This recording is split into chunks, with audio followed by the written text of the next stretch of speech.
All right, this is our last section for this chapter, and what we're going to look at today is some problems for farmers in the West as we expand that way, and then the rise and the fall of the populist movement. So as people are moving west, we start to see several problems for farmers that are going to lead to a new kind of political party. Okay?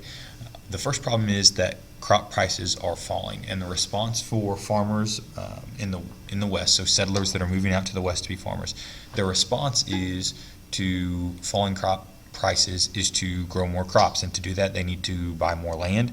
And so what they do is they take on more debt to buy more land to grow more crops, and those when we increase the amount of crops, then we have surplus in crops, and it continues to cause the price of crops to fall. So prices are going down, and the response for farmers was to take on more debt to produce more crops, which causes crop prices to continue to fall.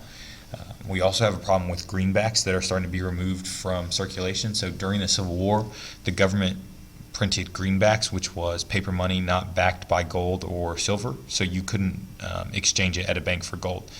So the government starts to pull these out of circulation, which causes the value of the dollar to go up. What that means for farmers is that the debt that they took out, they now have to pay back with money that is more expensive. So they took out loans when the value of the dollar was worth less, and now they have to pay it back when the value of the dollar is worth more. What that means is they're really paying back more than what they originally took out. So crop prices are going down. They're taking on debt. Greenbacks get removed from circulation, and now their debt is more expensive. And then the other problem that they're dealing with, and this is probably the biggest one, is railroads. And railroads in the West, there's very little competition between railroads in the West, and so what that means for farmers is these railroads can kind of charge whatever they want. So when there's competition lacking, prices go up. We know that competition, it drives prices down because people have to be competitive to try to get people's business, or businesses have to be competitive to get people's business. So when there isn't that competition, prices go up, and we start to see that in this case. And so the response for farmers is going to be to start to organize politically specifically. So we have two movements. The Grange movement, which focuses on railroad regulation, and so you have groups of farmers that are gathering together to try to figure out how they can use the government to regulate railroads in the West, to keep railroads from price gouging or setting ridiculous prices. So the Grange movement is going to be focused on that, and then the Farmers Alliance is going to be a group that sympathizes with farmers, and so they're sending around speakers to farmers in the West, teaching them how to organize politically to not only deal with things like railroad regulation, but also things like the money supply. Okay, which we talk about when we're getting rid of greenbacks, we're decreasing the money supply, which is hurting farmers. So the Grange movement is a movement that focuses on railroad regulation and how to use the political process to do that.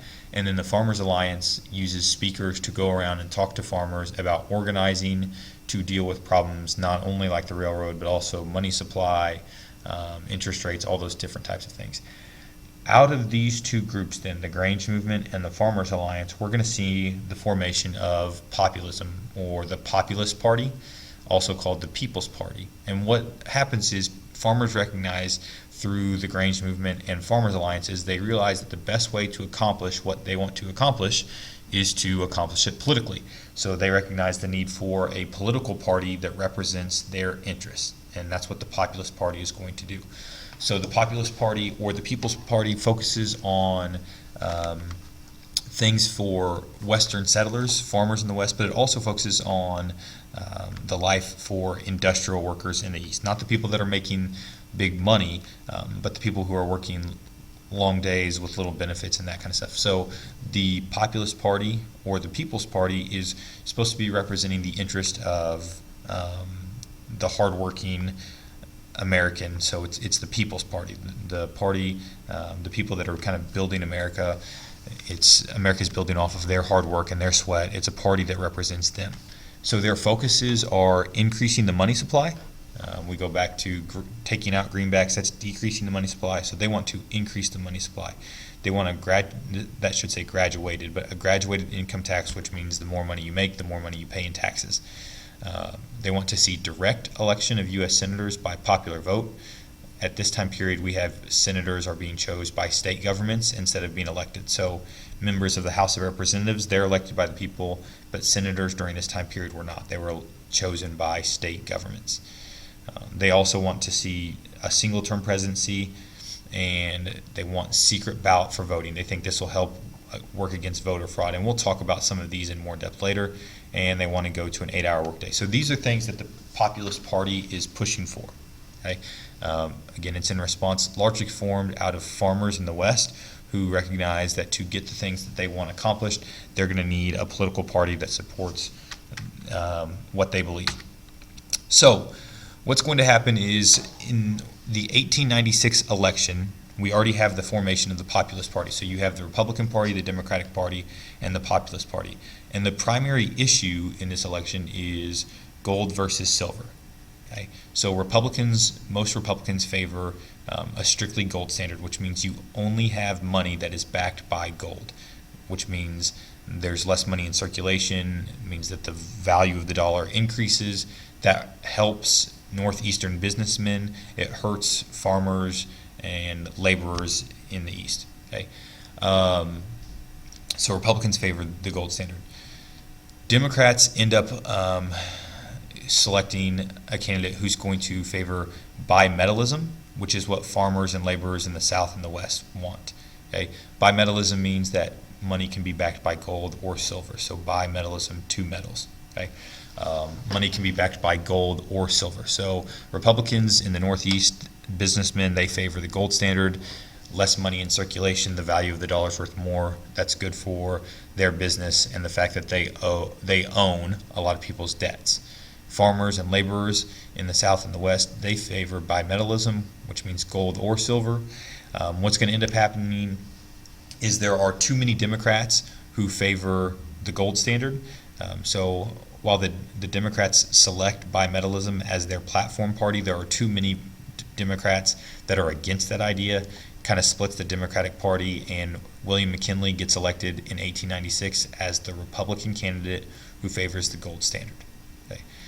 What that means is once McKinley gets elected and the gold standard wins out, the Populist Party or the populist movement is going to die, but it still teaches us some important things for American history, and that is that even though you have like downtrodden farmers and workers, it doesn't mean that you can't use the political process to try and accomplish what you want to accomplish. So what the Populist Party or the populist movement shows us is that using the political process can help you attain the things or achieve the things that you want to see. So if they wanted to see changes in currency or changes in railroad regulation or working hours, that the political process is the best way to accomplish that. And so while the Populist Party dies in the 1896 after the 1896 election, the things that they want to see happen, like shorter working hours, railroad regulation, those are things that are going to be continued, or we're going to see continually pushed until they're changed. Okay, so that is our last section. Again, you guys will have a test on this and all of the westward expansion stuff on Friday.